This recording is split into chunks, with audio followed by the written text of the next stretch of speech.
हर वो तबका जो नरेंद्र मोदी का वोटर नहीं है, उनको डराने की कोशिश हो रही थी। क्या 12 साल से डराने वाले नरेंद्र मोदी डर गए? ऑब्वियसली अगर नहीं डरे होते तो रात को 12 बजे उठ के वो अपना वीडियो नहीं शूट करते। जिसको हम जेनजी कहते हैं, जिसके बारे में कहते हैं उसका पढ़ने लिखने से कोई लेना देना नहीं है, सुबह से शाम तक इंस्टाग्राम पे रहता है, व्हाट्सएप पे रहता है और तमाम चीजें करता है, तमाम बातें करते हैं, वो खड़ा हुआ है, वो कह रहा मारो मुझे, मारो मुझे। मैं सलूट करता हूं ऐसे बच्चों को। अर्नब गोस्वामी कह रहे हैं कि लोगों का ट्रायल होना चाहिए, क्लीन अप होना चाहिए। योगेंद्र यादव, वो कई जो चेहरे वहां पर मौजूद थे, कह रहे हैं इन सब का ट्रायल होना चाहिए क्योंकि ये सब दंगा कराना चाहते थे और नरेंद्र मोदी ने देश को दंगों की आग में झोंकने से बचाने के लिए ये इस्तीफा लिया है। हमारे मित्र थे, क्यों उनको आप इतना भाव दे रहे हैं? कम्युनलिज्म है जब आप किसी धर्म के खिलाफ नफरत फैलाते हैं, और आरएसएस की विचारधारा की बुनियाद है मुसलमानों, क्रिश्चियंस के खिलाफ नफरत पैदा करना। अगर इसको हटा दीजिए तो आरएसएस का कोई अस्तित्व नहीं है। 27 लाख लोग वोट नहीं दे पा रहे हैं और सुप्रीम कोर्ट इतनी कैजुअल हो सकती है कि नहीं, इस बार आपने वोट दिया, अगली बार तो आप ये भी कह सकते हैं इस बार चुनाव नहीं करना, 5 साल बाद करा लीजिएगा। Is it the way? अगर लोगों के वोटिंग राइट्स नहीं है तो डेमोक्रेसी नहीं है। सिंपल सी बात। The ideology will fight back, the government will fight back. अब सजग रहने का वक्त है। इतने आसानी से हार मानने वाले लोग बिल्कुल इतना, वो जो गॉयबल्स ने कहा था कि my dead bodies will leave this building, तो ये मान लेना कि नहीं अब ये हार गए हैं और इनका इकबाल खत्म हो गया है तो ये चुपचाप सरेंडर कर देंगे। No, that is not going to happen. They will fight back and as a citizen we have to be vigilant. नमस्कार, इस खास पॉडकास्ट में आपका बहुत बहुत स्वागत है। मैं हूं आरफा खानम शेरवानी। भारत का समाज और भारत की राजनीति एक ऐसे दौर से गुजर रहा है जिसको मैं एक ऐतिहासिक लम्हा कहती हूं। हम एक ऐसे दौर के, एक ऐसे लम्हे के चश्मदीद गवाह बन रहे हैं जिसका शायद मैं कहूँगी, और यकीन जानिए इस बात को, कि मैं 6 हफ्ते पहले तक भी नहीं सोच सकती थी कि इस कार्यक्रम में यहाँ मैं ये बातें आपके सामने कर रही होंगी। जिस तरह से बहुत तेज़ी के साथ भारत फाशीवाद के अंधे कुएं में उतर रहा था, नहीं लगता था कि जनता की आवाज़ सत्ता के बहरे हो चुके कानों तक पहुंचेगी। लेकिन कॉकरोच जनता पार्टी और उससे भी ज़्यादा भारत का युवा जिस तरह से सड़कों पर उतरा, और सबसे यंग जनरेशन, सबसे छोटी जनरेशन, छोटी छोटी उम्र के बच्चों ने एक तरह से मैं कहूँगी जितना क्लोज हम जा सकते थे तख्ता पलट के नज़दीक जा चुके हैं। लेकिन अब सवाल ये पैदा हो रहा है, इसके बाद ये जेनजी जिसकी चर्चा पूरी दुनिया में हो रही है, इस जेनजी ने वो तो कर दिया, एक बड़ी पॉलिटिकल कंस्टिट्यूएंसी के तौर पर उभर गया है। इस जेनजी को सियासत ने बदला और इस सियासत को जेनजी ने हमेशा के लिए बदल दिया, जैसे भारत में राजनीति होती थी या अब जैसे होती रहेगी। अब आगे का रास्ता क्या होगा, इस पूरे आंदोलन को किस तरह से समझें? क्या नरेंद्र मोदी को डरना चाहिए? वो नरेंद्र मोदी जो 12 साल से डरा रहे थे लोगों को, क्या उन्हें डरना चाहिए? हमारे साथ बेहद खास मेहमान इस वक्त मौजूद है। आशुतोष, मन हो रहा है कि आपका कोई इंट्रोडक्शन न दूं। आपकी मर्जी है, आपकी मर्जी। इनको कौन नहीं जानता? इनको आप न जाने कितने सालों तक टेलीविजन पर देखते रहे, प्राइम टाइम का चेहरा रहे, फिर देश में एक आंदोलन हुआ, फिर ये उस आंदोलन का हिस्सा बने, फिर इनको लगा कि शायद कोई भूल सी हो गई, फिर वापस आ गए, और मुझे लगता है हमने आपको फिर स्वीकार कर लिया पत्रकार के तौर पे। पता नहीं, मुझे तो बहुत डर लग रहा था। इनफैक्ट जब मैंने पार्टी ज्वाइन की थी तब मैंने सोचा था कि दोबारा कभी जर्नलिज्म में वापस नहीं लौटूंगा। ये it was a conscious decision, और मैंने अपने परिवार में भी कहा था कि अगर मैं लौटा भी तो लोग मुझे स्वीकार नहीं करेंगे ये। और जब मैं वाकई में लौट रहा था, जब 2018 में मैंने फैसला किया कि मुझे पार्टी छोड़नी है, तब मैंने अपनी वाइफ को बहुत क्लियरली बोला था, बहुत साफ बोला था कि अगले 30 साल अगर मैं जिंदा रहा तो एक एनोनिमिटी सी जिंदगी होगी, but I am ready for that.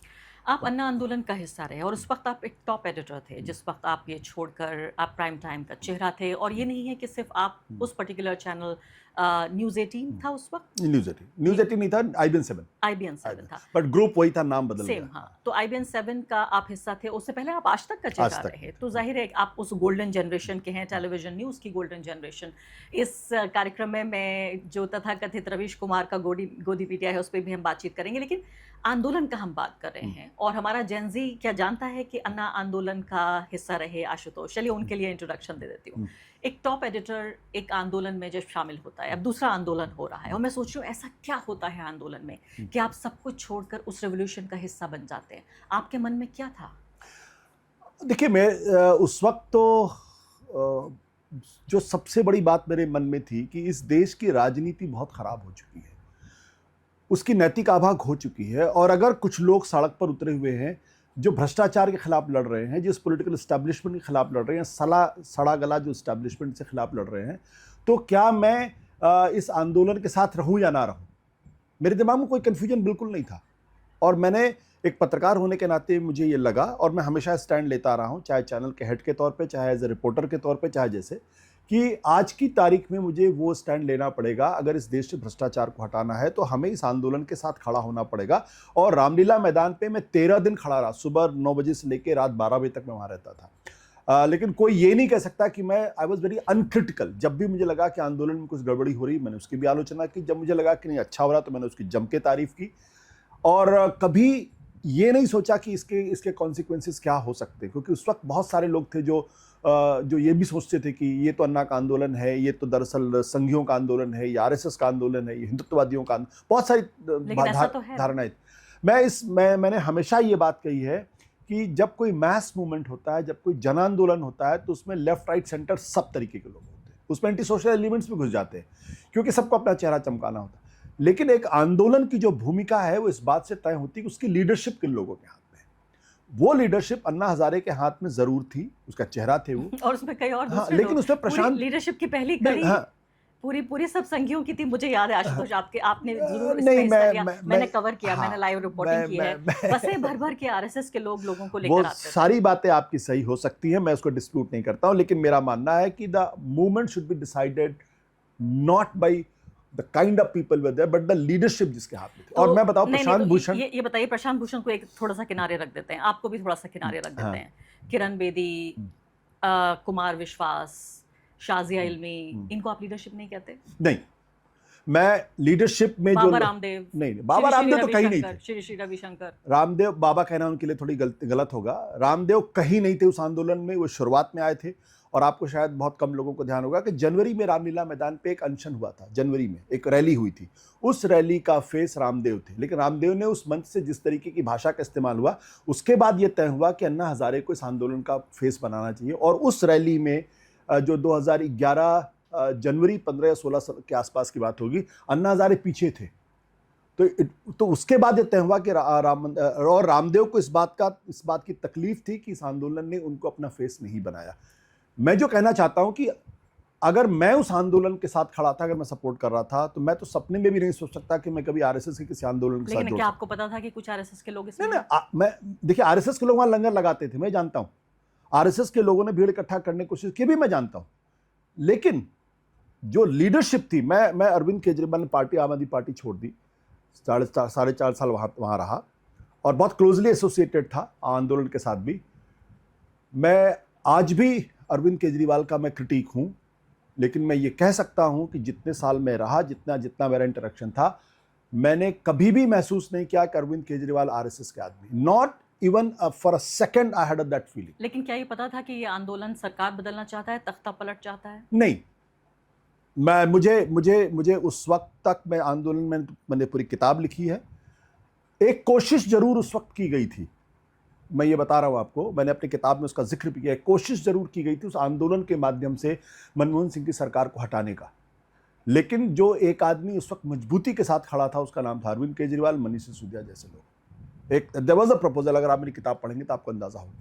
मैं ये कहना चाहता हूँ कि देखिए, आंदोलन और अन्ना के आंदोलन को लेके मैंने बहुत बार ये कहा है, हर आदमी, बहुत सारे लोग कहते हैं कि संघियों का था, मैं इस थियरी को पूरी तरीके से डिस्प्रूव करता हूं। ऑन रिकॉर्ड प्रशांत भूषण ने मुझसे कहा इंटरव्यू में, पहले उन्होंने ट्वीट किया छोटा सा, फिर एक लंबा इंटरव्यू दिया, और उन्होंने साफ तौर पे कहा उन्हें इस बात का बेहद अफसोस है कि ये पूरा आंदोलन बेईमान था, झूठ पर आधारित था।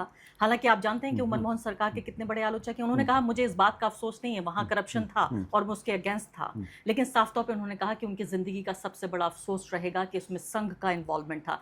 मेरे जैसे पत्रकारों ने, बहुत ज्यादा उम्र उस वक्त मेरी नहीं थी, लेकिन मैं समझती जरूर थी राजनीति को, इसको इसलिए सपोर्ट किया था क्योंकि ये नहीं पता था कि ये संघ से जुड़ा हुआ है। लेकिन जिस तरह से कांग्रेस पार्टी का तख्ता पलट किया गया, आप सोचिए कि सारे, इवन भ्रष्टाचार के बहुत सारे आरोप, आशुतोष अब तो आपको पता है, वो झूठ पर आधारित थे। देखिए, आज हम कितने साल, 15 साल, हाँ, ऑडिटिंग की सारी रिपोर्ट्स वगैरह सब मेडअप थी। उसके बाद उन साहब ने, विनोद राय ने बीजेपी ज्वाइन कर लिया। देखिए, दोनों चीजों का अलग करना पड़ेगा। विनोद राय की जो रिपोर्ट थी, उस वक्त हम सब लोगों ने उसको कवर किया था और उसमें रोज मनमोहन सिंह के इस्तीफे मांगते थे। हमको भी सेल्फ क्रिटिकल होना पड़ेगा कि हमने उन रिपोर्ट्स को क्यों एक पवित्र ग्रंथ की Gospel तरीके से truth मान हाँ, लिया, हाँ। पवित्र ग्रंथ की तरह क्यों मान मान लिया। लिया। लेकिन 15 साल पे जब हम वापस लौट के देखते हैं तो बहुत सारी ऐसी चीजें हमको दिखाई पड़ती हैं जिसके आधार पे हम एक अलग तस्वीर बनाते हैं। लेकिन जब तक मैं उस आंदोलन से जुड़ा हुआ था, जब तक मैं आम आदमी पार्टी के साथ था, मैं ये पूरी जिम्मेदारी के साथ कहता हूं, अगर एक पल के लिए भी मुझे लगता कि आरएसएस का प्रायोजित कार्यक्रम है या आरएसएस के लोग इस आंदोलन को चलाना चाहते हैं या आंदोलन को लीड करना चाहते हैं, मैं एक सेकंड भी वहां नहीं रहता। ये मेरा वकार है और मैं उस पूरी मजबूती के साथ उस पर खड़ा हूं। मुझसे ज्यादा, और मैं आज से नहीं, मैंने अलीगढ़ यूनिवर्सिटी में जाके आरिफ मोहम्मद खान से कहा था, जब वो वहाँ पे जाके उन्होंने अटल बिहारी वाजपेयी, लाल कृष्ण आडवाणी की तारीफ़ें करनी शुरू की, तो मैंने तब उनसे कहा था कि आपने अपने स्पीच में 16 बार अटल बिहारी वाजपेयी का नाम लिया है और 20 बार लाल कृष्ण आडवाणी का नाम लिया है। आप उनकी तारीफ़ कर रहे हैं जो इस देश के अंदर जो है वो नफरत का वातावरण पैदा कर रहे हैं। आप फुट सोल्जर को टारगेट कर रहे हैं, जो सोर्स ऑफ हेट्रेड आप उस पर, ये मैंने ओपनली कहा। तब मैं तो करीब 2001 या बल्कि 99-98 की बात होगी, उस वक्त की बात है ये। और तब वो मेरे पास आए, बोले आपने तो सबके सामने मेरा चेहरा वो कर दिया। मैंने कहा नहीं सर, मैं तो कोई व्यक्तिगत बात नहीं है, मैं तो एक आइडियोलॉजिकल पोजीशन है जो मैंने ली है। तो मैं गारंटी के साथ अभी भी मैं कहता हूं कि Arvind Kejriwal is not communal. लेकिन उनकी राजनीति में बेईमानी आ गई है, ये मैं जानता हूं। उनकी राजनीति में भ्रष्टाचार आ गया, ये मैं जानता हूं। उनकी राजनीति में झूठ आ गया, ये मैं जानता हूं। लेकिन मैं कैसे मान लूं कि जब मैं वहां पे था तो अरविंद ने मुझे कोई धोखा देने की कोशिश की। अरविंद ने कभी मेरे साथ बेईमानी नहीं की, मैं ये जानता हूं अच्छी तरीके से। हाँ, उनकी पॉलिटिक्स बदल गई, उनकी सोच बदल गई। क्या झूठ है उनकी राजनीति में? आप जिस भ्रष्टाचार को हटाने के लिए आए थे, आज उसी भ्रष्टाचार का हिस्सा बन गए। कोर्ट ने तो उनको बाइज्जत बरी कर दिया है। देखिए, कुछ चीजें होती हैं जो अदालतों में साक्ष्य नहीं मिलते, लेकिन जिस अरविंद को मैं जानता था, ये वो अरविंद केजरीवाल नहीं है। वो अरविंद केजरीवाल कभी भी शीश महल में नहीं रह सकता था। वो अरविंद केजरीवाल कभी भी लैविश जिंदगी नहीं जी सकता था। वो अरविंद केजरीवाल जो पंजाब और दिल्ली के अंदर जिस तरीके से भ्रष्टाचार इनकी सरकारों में है, वो कभी बर्दाश्त नहीं कर सकता था। वो आदमी बदल गए, मैं मानता हूं। हो सकता कि मैं उनको नहीं पहचान पाया। और कम्युनलिज्म पे भी उनका रिकॉर्ड बहुत साफ नहीं है। दिल्ली दंगों से लेकर शाहीन बाग का पूरा आंदोलन रहा, वही मुसलमान कम्युनलिज्म में भी मैं अरफा में एक बात मैं आपसे थोड़ा सा नाइत्तफाकी रखता हूं। कम्युनलिज्म पर से और कम्युनल अपॉर्चुनिज्म या वो फर्क है।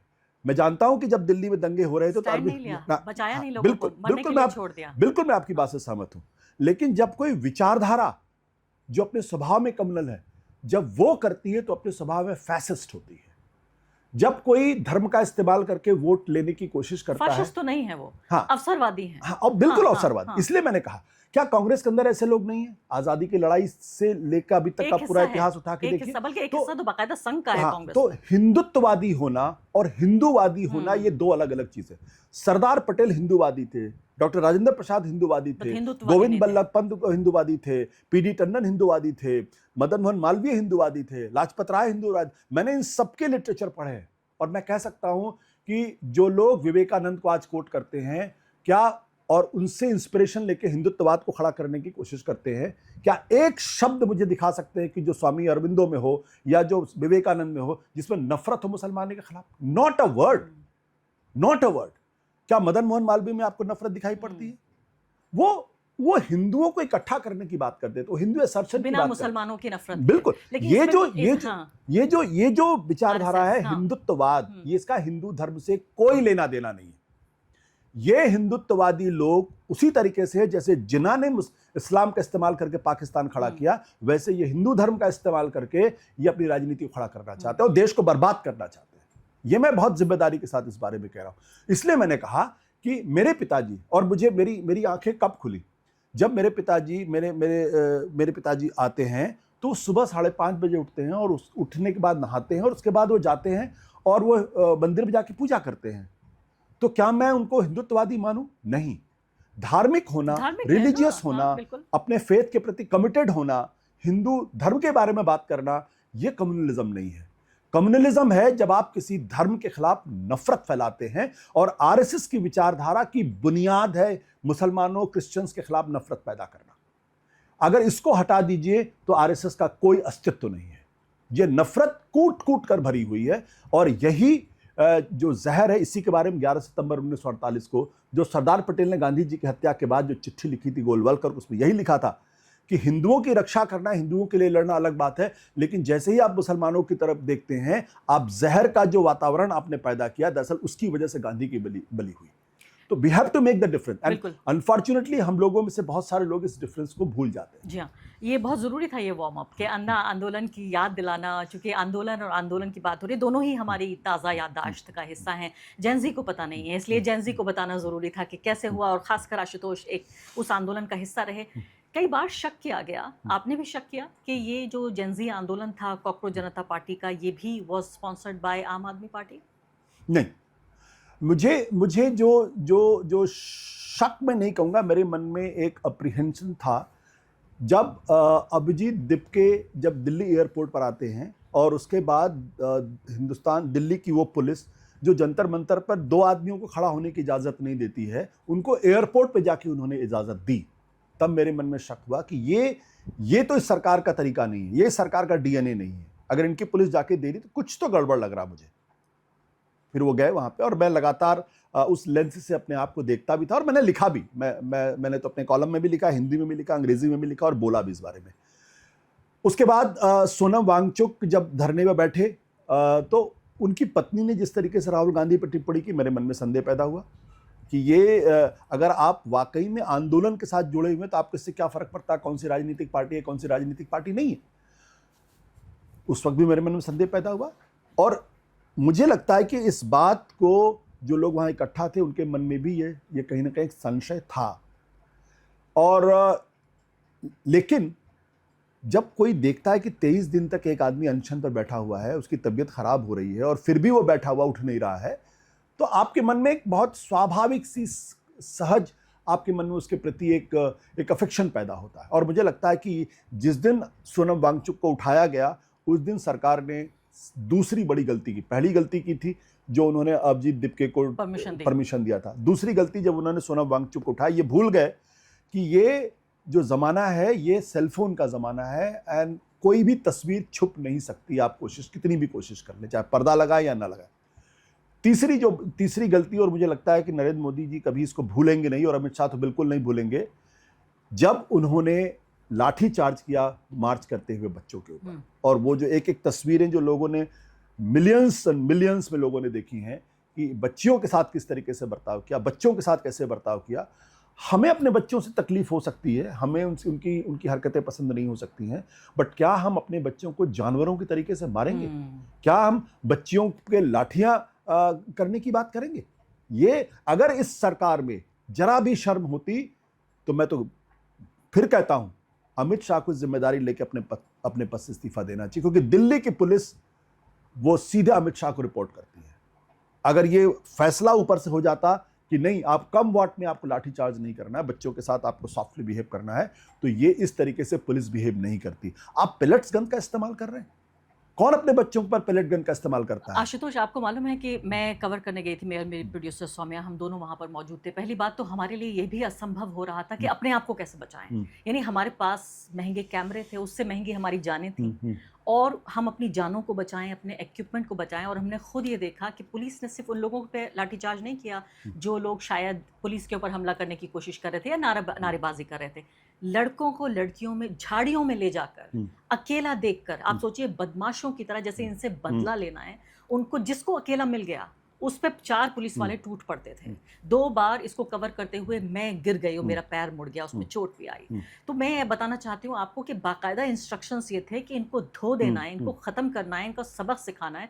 बिल्कुल भी ऐसा नहीं था कि सिर्फ नारेबाजी कर रहे, चलिए मोदी जी को चैलेंज कर दिया इसलिए इनको मारेंगे। तो इंस्ट्रक्शंस बिल्कुल क्लियर थे। अब यहाँ समझ में ये आ रहा है मुझे कि ये बताइए कि धर्मेंद्र प्रधान का जो इस्तीफा हुआ, क्यों हुआ ये इस्तीफा?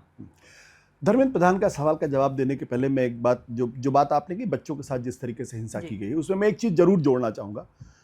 मुझे लगता है कि जो ये गांधी का जो रास्ता था, मतलब वो बच्चे खड़े हुए हैं, आप लाठियाँ मार रहे हैं, वो कह रहे हैं मारो मारो मारो मुझे, ये जो गांधी का रास्ता है। और मुझे उसी वक्त ध्यान आया कि दांडी यात्रा के वक्त जब गांधी के 72 सिपाहियों को पुलिस वालों ने घेरा और उन पर लाठियां बरसाई और किसी ने भी उफ नहीं की और किसी ने भी हाथ नहीं चलाया, वो लाठियां खाते थे, बेहोश होकर गिर जाते थे, खून निकलता था। जो वहाँ सेविकाएं होती थी गांधी की, वो उनको किनारे लेके जाती थी।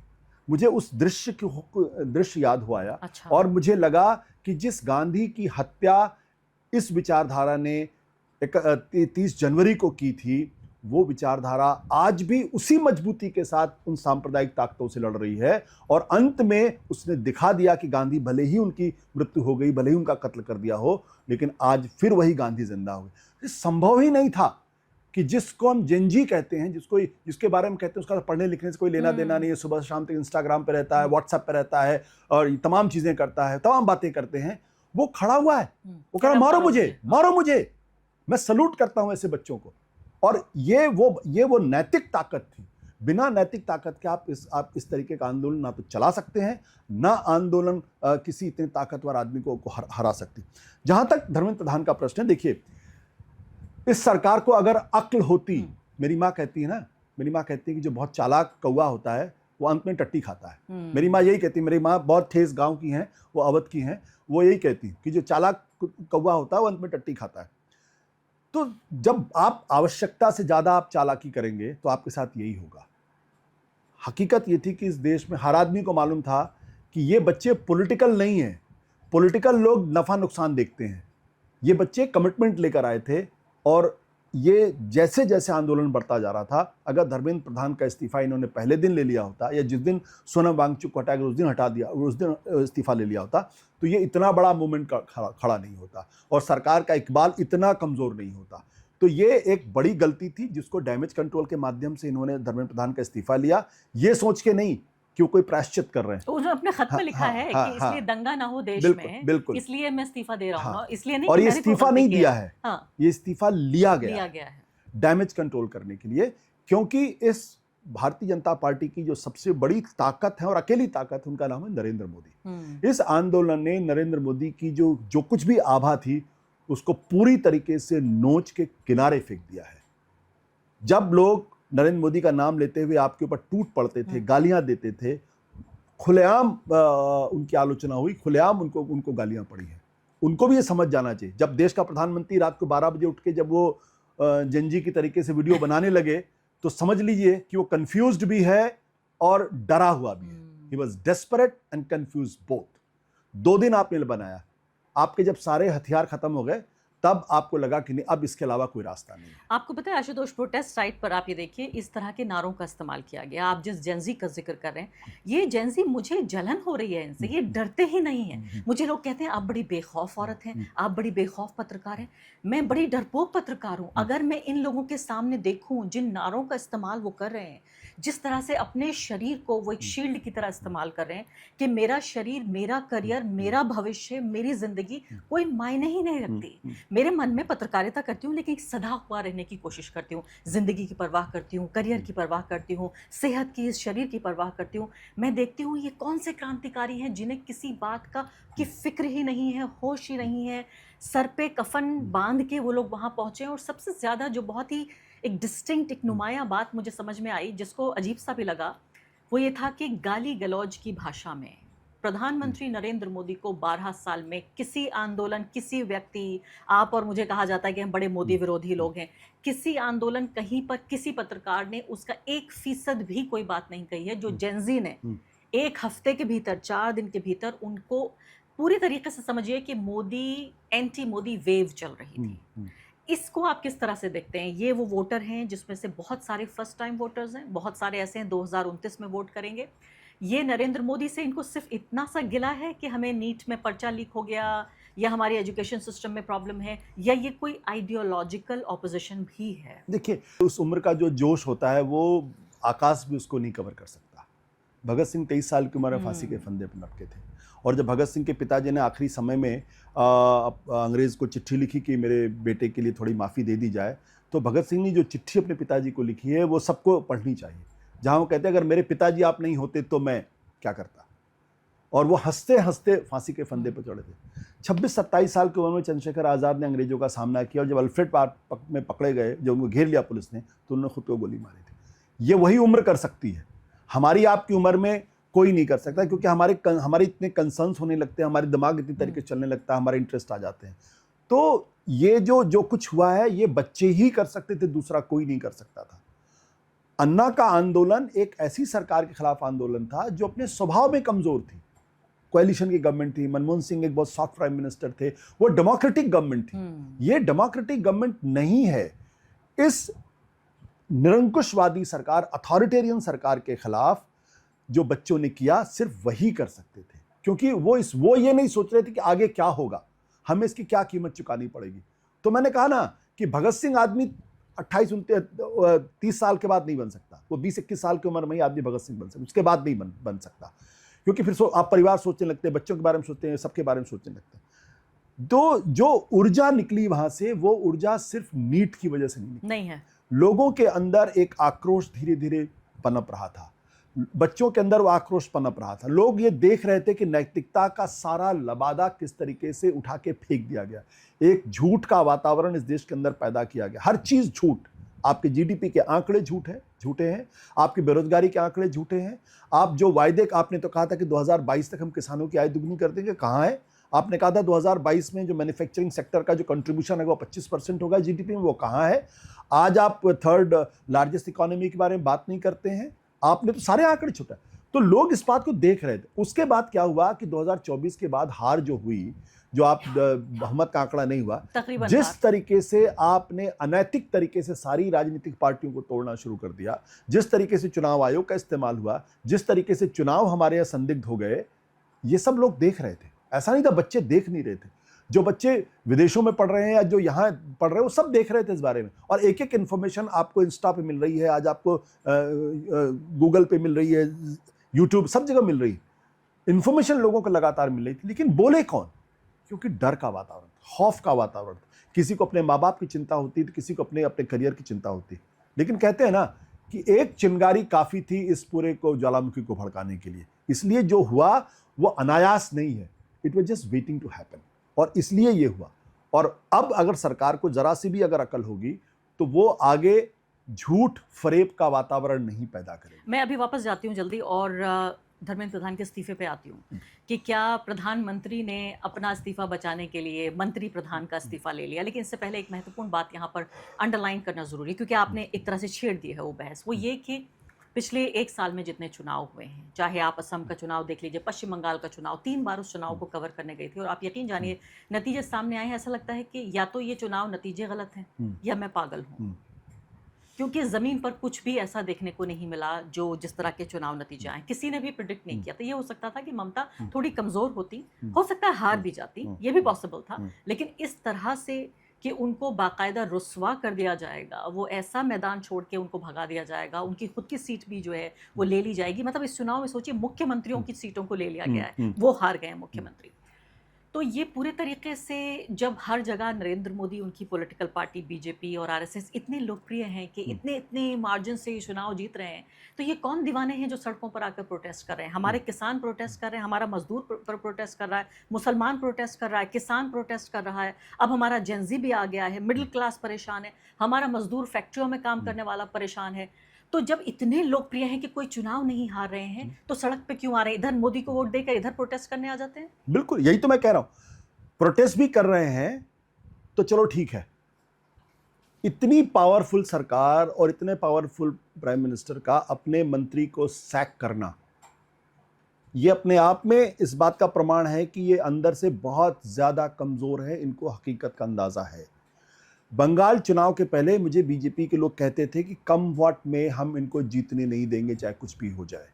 जिस तरीके का एक सिस्टम वहाँ क्रिएट किया गया था, वो सिस्टम, उस पर कभी इन्वेस्टिगेशन होना चाहिए कायदे से, उन ऑफिसर से पूछताछ होनी चाहिए जो वहाँ पे एम्प्लॉयड थे, जिनको वहाँ पे लगाया गया था। आप चुनाव क्या करा रहे हैं? वहाँ 2.5 लाख से ज़्यादा लोगों का आपने सिपाही लगा रखे थे, आपने चीफ सेक्रेटरी बदल दिया, डीजीपी बदल दिया, पुलिस बदल दिया, 100 से ज़्यादा सीनियर ऑफिसर्स को आपने बदल दिया, आपने पूरी सरकार को अपने कब्जे में कर लिया। 1 करोड़ लोगों और को उसके वोट बाद नहीं देने दिया, और 90 लाख लोगों को वोट नहीं देने दिया। उसके अलावा आखिरी समय पे 27 लाख लोगों के वोट आपने काट दिए। और ये क्या कहा कि ये तो लॉजिकल डिस्क्रिपेंसी है। वो लॉजिकल डिस्क्रिपेंसी आपको बिहार में दिखाई नहीं पड़ती, तमिलनाडु में नहीं दिखाई पड़ती, केरल में दिखाई नहीं पड़ती, दिल्ली में नहीं दिखाई पड़ती, आपको सिर्फ बंगाल में दिखाई पड़ रही है। तो अगर लॉजिकल डिस्क्रिपेंसी थी तो बाकी जगह भी तो होनी चाहिए ना। और अफसोस इस बात को लेकर ये है कि मैं तो बहुत शुक्रिया अदा करूंगा हिंदुस्तान के chief justice of India Suryakant ji का, मैं नाम ले रहा हूं उनका, सूर्यकांत जी का, कि न उन्होंने काकरोच कहा होता ना ये आक्रोश भड़कता। We should all be thankful to him. और ये वही चीफ जस्टिस, ये वही सुप्रीम कोर्ट है जो कह रही थी अगर आप इस बार वोट नहीं दे पाए तो क्या वो अगले बार दे दीजिएगा। क्या आप सुप्रीम कोर्ट से ये उम्मीद कर सकते हैं? हमारे कॉन्स्टिट्यूशन में supreme court is the guardian of the constitution. क्यों सुप्रीम कोर्ट बनी है? कि अगर पार्लियामेंट गलत करे, अगर कैबिनेट गलत करे, अगर प्राइम मिनिस्टर गलत करे तो कहीं ना कहीं भूल सुधार होगा। 27 लाख लोग वोट नहीं दे पा रहे हैं और सुप्रीम कोर्ट इतनी कैजुअल हो सकती है कि नहीं इस बार आपने वोट दिया, अगली बार तो आप ये भी कह सकते हैं इस बार चुनाव नहीं करना, 5 साल बाद करा लीजिएगा। Is it the way? अगर लोगों के वोटिंग राइट्स नहीं है तो डेमोक्रेसी नहीं है, सिंपल सी बात। क्या आपने कभी डिक्टेटरशिप में आपने देखा वोट पड़ते हुए? तो अगर वोटिंग राइट्स अगर लोगों को सीज की, this voting right is more fundamental than the fundamental right. Of course अगर डेमोक्रेसी को एग्जिस्ट करना है तो फिर वो इसी वोटिंग राइट से ही वो डिफाइन होती है। और आप कैजुअली कह रहे हैं कि नहीं इस बार नहीं दे पाए तो अगली बार दे दीजिएगा। मतलब what nonsense is this? 27 lakh लोग वोट नहीं दे पा रहे हैं और ये चुनाव आप जस्टिफाई करते हैं। कायदे से तो ये जो सब कुछ हुआ था इस पर इलेक्शन कमीशन को भंग कर देना चाहिए था। How can it decide something like this? But unfortunately हर इस तरीके के निरंकुशवादी स्टेट में होता है, इंस्टीट्यूशन सरेंडर कर देते हैं, लोगों की स्पाइंस नहीं होती है। और ये बात अब सुप्रीम कोर्ट के बारे में कहने लगे और छात्रों ने साबित कर दिया कि आपकी टिप्पणी को हम यहाँ और फिर आप क्या कर, हमारे पास वक्त नहीं है वीडियो देखने का। और फिर उसके बाद एनडीटीवी को बुलाकर एक्सक्लूसिव इंटरव्यू दिया और ये कहा कि ये तो झूठ बात है, मेरे पास तो ऐसी कोई पिटीशन ही नहीं आई। पिटीशन ही नहीं। आप सोचिए फुल पब्लिक। नो वो कह रहे एक लाइन थी हमारे पास, वो शायद अब वो तो खैर चीफ जस्टिस ऑफ इंडिया है। 1990-95 के अंदर जब PIL शुरू हुई थी तो अगर आप एक एप्लीकेशन भी डाल देते, एनोनिमस एप्लीकेशन भी चली जाती तो भी उसकी सुनवाई थी। आज हमारा जो जुडिशियल इवोल्यूशन है वो ये हो गया कि नहीं हमारे पास तो कोई कंप्लीट, आपको सुओ मोटो लेना चाहिए था उसको।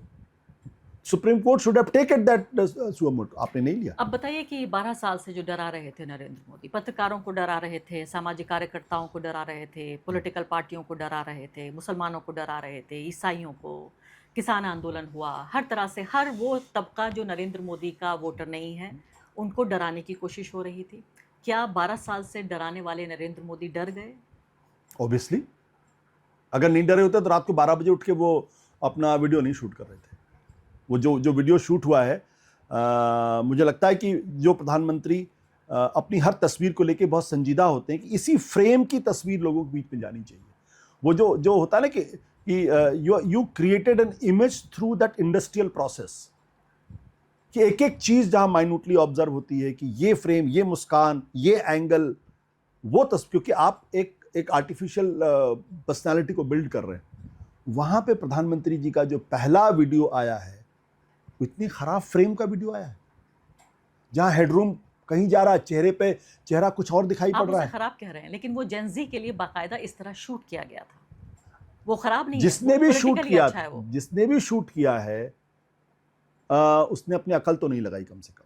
और वो भी टेलीप्रॉम्प्टर से पढ़ रहे थे, आपको पता है ना। वो गलती के अब ये हो चुका है, हमसे गलती हो गई, ये गलती भी टेलीप्रॉम्प्टर से पढ़ी जाती है। मैं भी जब फोटो अपनी खींचता हूं ना तो मैं भी अपनी तस्वीर को लेकर थोड़ा कॉन्शियस रहता हूं यार ये एंगल पे नहीं ठीक है। That picture of prime minister, my prime minister is very handsome, let me say this. लोग एग्री करें ना करें, he looks, I don't agree with you at all. But ये जो लुक था, ये लुक बहुत ही खराब लुक था। इस लुक से कभी प्रधानमंत्री जी को लेके पॉजिटिव रिस्पांस आ ही नहीं सकता था। दूसरा फ्रेम अगर आप देखेंगे, जो दूसरी तस्वीर खींची दैट इज मच बेटर, जहां उनका फ्रेम जो है स्टेबल है, बैकड्रॉप ठीक है, हेडरूम उसमें भी ज़्यादा है, कपड़े ठीक ठाक हैं और उसमें ज़्यादा बेहतर तरीके से बोल रहे हैं।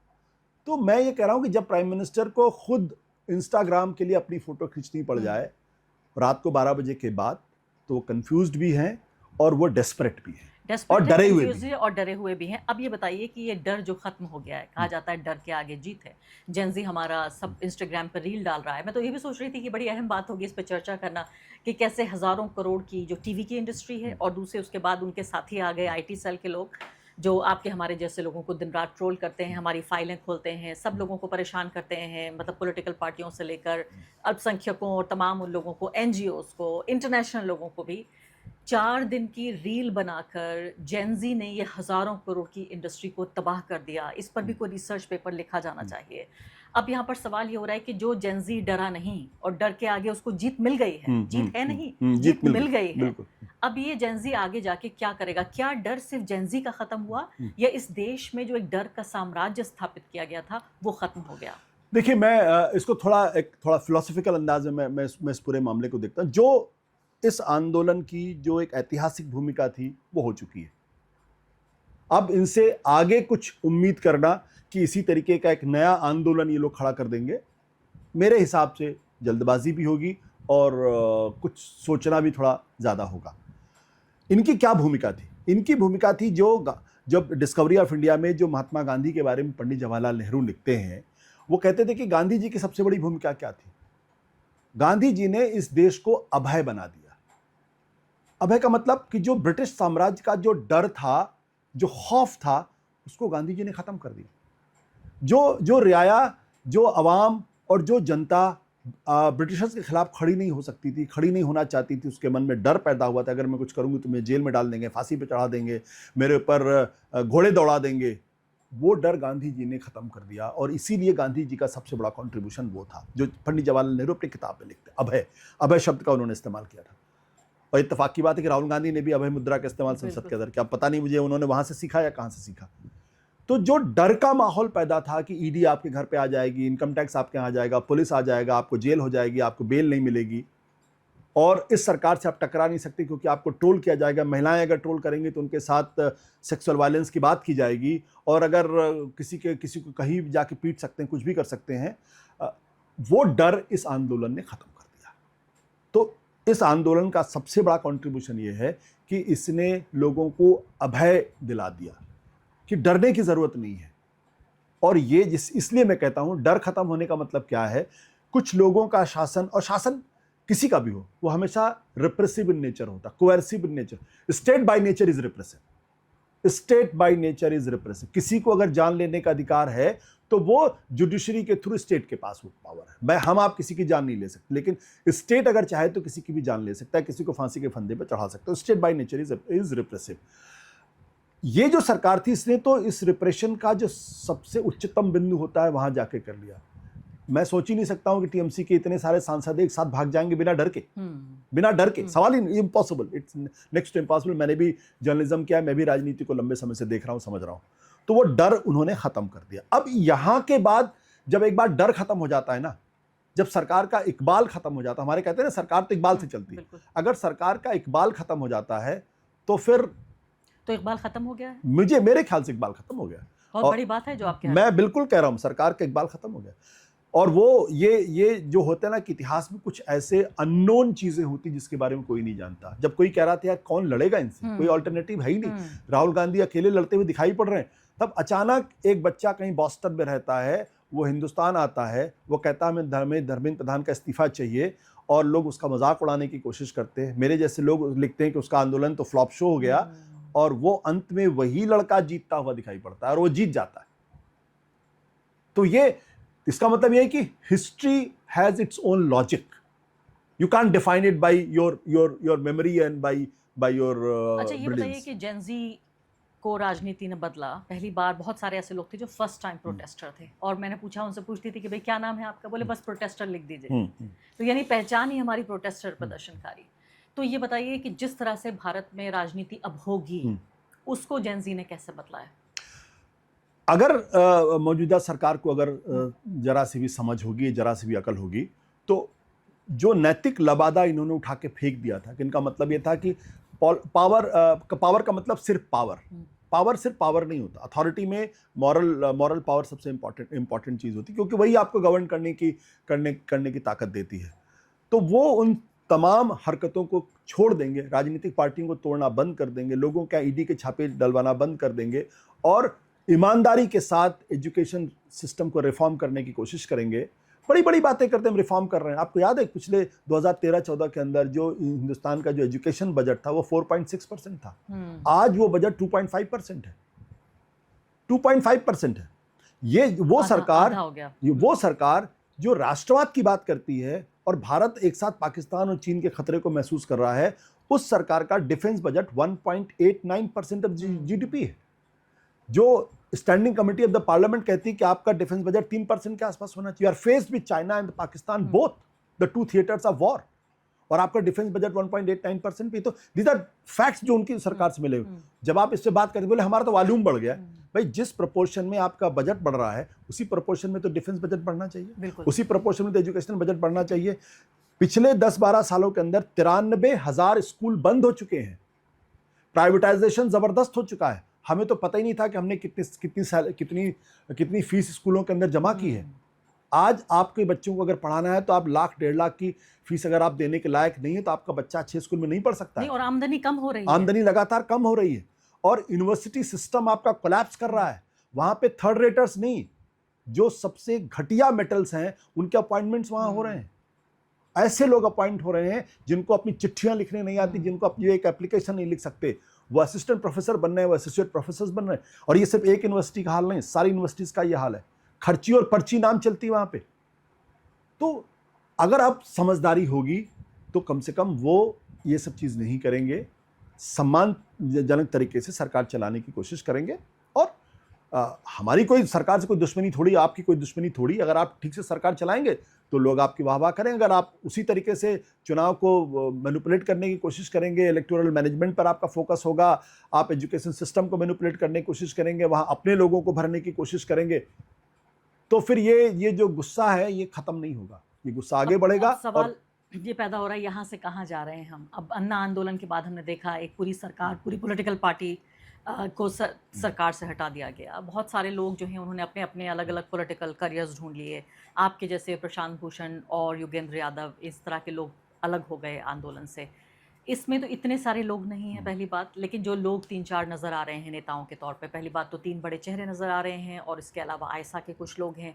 इनका कोई पॉलिटिकल फ्यूचर आप देख रहे हैं? क्योंकि इन सब ने ये इशारा दिया है, इंडिकेट किया है कि ये ज्वाइन करेंगे ऑपोजिशन पार्टियों को। देखिए, आंदोलन करना और राजनीति करना ये 2 अलग अलग चीज़ें हैं। इस मिथ को सिर्फ एक ही आदमी ने डिफाइन किया, उसका नाम है अरविंद केजरीवाल, जिन्होंने आंदोलन भी किया और उसके बाद पॉलिटिकल पार्टी भी बनाई और अपनी सरकार भी खड़ी की। आज की तारीख में मैं ये कहूँ कि ये बच्चे बहुत सफल पॉलिटिशियन होंगे। I will keep my words little bit restrained. मेरी दुआ है कि ऐसे बच्चे जो एनर्जी से भरे हुए हैं, जो एक सच्चाई की लड़ाई लड़ना चाहते हैं, राजनीति में आना चाहिए, क्योंकि राजनीति में ऐसे लोगों की ज़रूरत है। बट क्या कामयाबी उस तरीके से मिलेगी जैसे अभी मिली है? मैं नहीं कहूँगा, क्योंकि राजनीति बहुत अलग तरीके की चीज़ है। लेकिन हाँ, अगर ये पॉलिटिक्स में आते हैं तो उनका स्वागत होना चाहिए, और अपने इसी जिजीविषा को, इसी जीवटपन को अगर बनाए रखते हैं, इसी ऊर्जा को बनाए रखते हैं, तो देश का भला होगा और देश में बदलाव आएगा। लेकिन ये सोच लेना कि कोई बहुत बड़ी क्रांति हो जाएगी, मैं थोड़ा सा अभी जल्दबाजी में नहीं बोलना चाहता, क्योंकि अन्ना के आंदोलन के बाद वो कांग्रेस की सरकार थी, डेमोक्रेटिक गवर्नमेंट थी। ये जो सरकार है ये अपने स्वभाव में डेमोक्रेटिक नहीं है, ये एक अथॉरिटेरियन गवर्नमेंट है, और एक ऐसी विचारधारा के साथ है जो अपने स्वभाव में टोटलिटेरियन है, जो फैसिस्ट है अपनी विचारधारा के साथ, और जिसने समाज के हर तबके में अपनी पैठ बना ली है, एंट्रेंच कर दिया, चाहे गवर्नमेंट हो चाहे गवर्नमेंट के बाहर हो। इस सरकार को हराना और इस सरकार को उसी तरीके से 2014 में घुटनों पे लाना, ये बहुत मुश्किल काम है, इतना आसान काम नहीं है। Now the ideology is defeated, the government is defeated, that does not mean they will take this defeat very honorably and easily. मैं तो यही पूछना चाह रही थी, they will fight back. Exactly. And they will. Goswami कह रहे हैं कि लोगों का ट्रायल होना चाहिए, क्लीन अप होना चाहिए। योगेंद्र यादव, वो कई जो चेहरे वहां पर मौजूद थे, कह रहे हैं इन सब का ट्रायल होना चाहिए, क्योंकि ये सब दंगा कराना चाहते थे, और नरेंद्र मोदी ने देश को दंगों की आग में झोंकने से बचाने के लिए ये इस्तीफा लिया है। हमारे मित्र थे, क्यों उनको आप इतना भाव दे रहे हैं? एक और बात उन्होंने कही, उन्होंने कहा कि अमेरिका ने कहा है यूएस एम्बेसी को बाकायदा टैग करके, हमारे दादा कहते थे बड़की मार रहीम की चित से दे उतार। इनको इतना भाव मत दीजिए कि इनके बारे में यहाँ बैठ के हम चर्चा करें। सरकारी पॉइंट ऑफ व्यू है, लेकिन सरकारी पॉइंट ऑफ व्यू है ये। आप सरकारी पॉइंट ऑफ व्यू सब ठीक है, लेकिन मतलब मैंने कहा आइडियोलॉजी विल फाइट बैक। नहीं, बट सरकार में ये सोच होगी, अगर अर्नब कह रहे हैं। मैं इसीलिए कह रहा हूँ, the ideology will fight back, the government will fight back. अब सजग रहने का वक्त है, इतने आसानी से हार मानने वाले लोग नहीं। बिल्कुल। इतना वो जो गॉयबल्स ने कहा था कि माई dead bodies will leave this building, तो ये मान लेना कि नहीं अब ये हार गए हैं और इनका इकबाल खत्म हो गया है तो ये चुपचाप सरेंडर कर देंगे, no, that is not going to happen. They will fight back and as a citizen we have to be vigilant, क्योंकि ये अपनी जमीन को रिक्लेम करने की कोशिश करेंगे बाय राइट वेज और द रॉन्ग वेज. मोस्टली मुझे डर है कि वो गलत तरीके से करने की कोशिश करेंगे. बिल्कुल आखिरी सवाल आपसे, आम आदमी पार्टी, कांग्रेस पार्टी दोनों श्रेय लेने की कोशिश कर रहे थे. राहुल गांधी तो राहुल गांधी हैं, जैसे वो करते हैं पॉलिटिक्स वही कर रहे थे. मुझे नहीं लगता कि वो श्रेय लेने की कोशिश कर रहे थे. अगर वो ऐसा करते तो कल नेहा बोरा और दानिश और आयशा के तमाम लड़कियों को बुलाकर मंच से पीछे हट गए और माइक उनको दे दिया. नरेंद्र मोदी 1000 साल भी अगर उनकी जिंदगी होगी तब भी वो ये नहीं कर पाएंगे जो राहुल गांधी ने किया. तो मुझे नहीं लगता कि वो श्रेय लेने की कोशिश कर रहे थे. लेकिन आम आदमी पार्टी के लोगों ने बाकायदा ऑफिशियली अपनी नाराज़गी जाहिर की कि जब प्रधानमंत्री के आवास पर पहुंच गए थे राहुल गांधी के, ये तो डिवाइड करने की कोशिश कर रहे हैं. इसका मतलब कि मैं इसको इस तरह से नहीं देख रही हूँ. मैं इसे इस तरह से देख रही हूँ कि इस पूरे प्रोटेस्ट से, इस क्रांति से कुछ हासिल करने की कोशिश कर रही थी आम आदमी पार्टी, जो उसको लगा कि मेरे पास जो केक था उसको आधा राहुल गांधी खा रहे हैं. तो पहली बात तो क्या ये केक है? दूसरी बड़ी बात कि क्या राहुल गांधी को इससे क्या मिला, कांग्रेस पार्टी को क्या मिला, आम आदमी पार्टी को क्या? देखिए, हिस्ट्री को जिसको क्रेडिट देना होगा या क्रेडिट देना होगा वो क्रेडिट उसको मिलेगा. इन बच्चों को क्रेडिट मिलेगा. इन बच्चों के बाद अगर किसी को क्रेडिट मिलेगा तो राहुल गांधी को क्रेडिट मिलेगा, क्योंकि इस मुद्दे को सबसे पहले किसने उठाया? राहुल गांधी ने उठाया था. नीट के बारे में कौन बात कर रहा था? राहुल गांधी बात कर रहे थे. कोटा कौन गए थे? राहुल गांधी गए थे.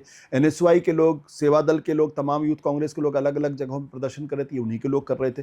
ये अलग बात है कि मेन स्ट्रीम टीवी चैनल्स में दिखाया नहीं जा रहा था, अखबारों में कवरेज मैं तो फॉलो कर रहा था, इसलिए मैं इस बात को अच्छी तरीके से जानता हूं और कोई इस बात को डिनाई नहीं कर सकता. लाठियां वहां भी चली हैं, आंसू गैस के गोले वहां भी फेंके गए हैं, वाटर कैनन वहां भी चले हैं. तो वो उस बात को उठा रहे थे, लगातार उठा रहे थे. और उन्होंने जो प्रधानमंत्री के घर के पास जाने की बात की तो आम आदमी पार्टी ने सबसे ये तो अन्ना के आंदोलन के दौरान रोज होता था. ये तो रोज होता था. तो अरविंद केजरीवाल मेरे सामने आके पूछे ना, मैं उनसे पूछूंगा कि आप जब गृह मंत्री के घर के दरवाजे जाने की बात करते, जब प्रधानमंत्री के घर पे जाके बैठने की बात करते, तो आप क्या कानून तोड़ रहे थे? और सबसे बड़ी बात क्या है, क्या इस देश की सरकार को, क्या इस देश के प्रधानमंत्री को लीडर ऑफ अपोजिशन से डर लगता है? लीडर ऑफ अपोजिशन का प्रधानमंत्री के दरवाजे के बाहर जाके नहीं बैठ सकता. अगर वो मोस्ट सैनिटाइज्ड प्लेस है तो कोई लीडर ऑफ अपोजिशन के जाने के बाद से वहां प्रधानमंत्री की सुरक्षा को खतरा होगा? ये किस तरीके का नैरेटिव? इससे ज्यादा बेवकूफाना बात ही नहीं हो सकती. मैं तो सोच नहीं सकता हूं कि प्रधानमंत्री को बुलाना चाहिए लीडर ऑफ अपोजिशन को. आइए आप मेरे घर पे चाय पीजिए. आप यहां क्यों बैठे? मेरे घर पे आके बैठिए. पूरा आंदोलन खत्म हो जाता. आप तो होम सेक्रेटरी को भेज रहे हैं, आप तो अपने पीएमओ के कैबिनेट मिनिस्टर को भेज रहे हैं. अच्छा है उन्होंने भेजा, कम से कम उन्होंने इतना तो रिकॉग्नाइज किया.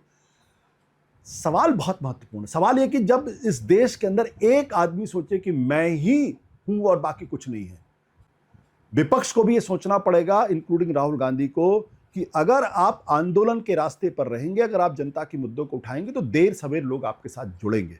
दुर्भाग्य की बात क्या है कि राहुल गांधी के अलावा कोई इन मुद्दों को नहीं उठा रहा. उनकी पार्टी में भी नहीं उठाते. उनके पार्टी में भी डरे हुए लोग, उनकी पार्टी में ज्यादातर डरे हुए लोग.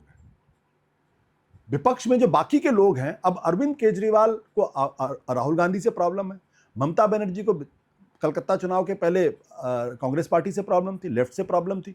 जब आप चुनाव हार गई, जब आपकी पार्टी खत्म होने के कगार में है, तब आप कह रही हम इंडिया गठबंधन के हिस्से हैं. आप भूल गए उस बयान को जो ममता बनर्जी ने कहा था कांग्रेस पार्टी को तो 40 सीटें नहीं मिलेंगी. तब आप सबोटाज नहीं कर रहे थे. ये क्यों है? क्योंकि चाहे अरविंद केजरीवाल हो, चाहे ममता बनर्जी हो, विपक्ष के ज्यादातर नेताओं के पास कोई विचारधारा नहीं है. उनकी पूरी लड़ाई कुर्सी तक है और उस कुर्सी को पाने की जद्दोजहद है. अगर आइडियोलॉजी होती नीतीश कुमार के अंदर, एक दिन बैठ के आप नरेंद्र मोदी को देश के लिए खतरा बनाते हैं और अगले दिन उनकी गोद में जाके बैठ जाते हैं. या तो आपका ये बयान बकवास है या वो बयान बकवास है, दोनों तो सही नहीं हो सकते.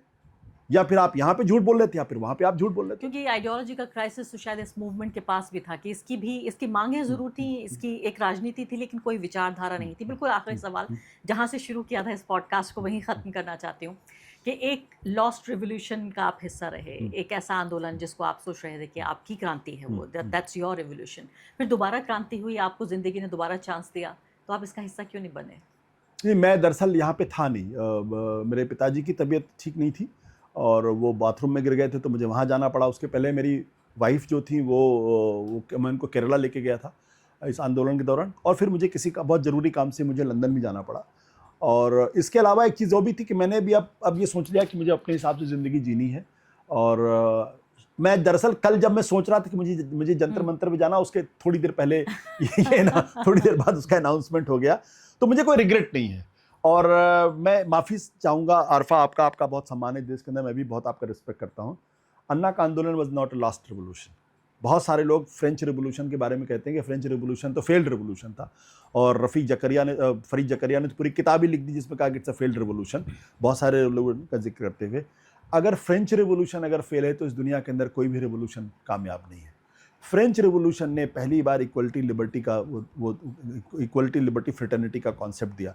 दुनिया के अंदर डेमोक्रेटिक गवर्नमेंट्स हो सकती हैं, इसका एक सूत्र वहाँ से निकला।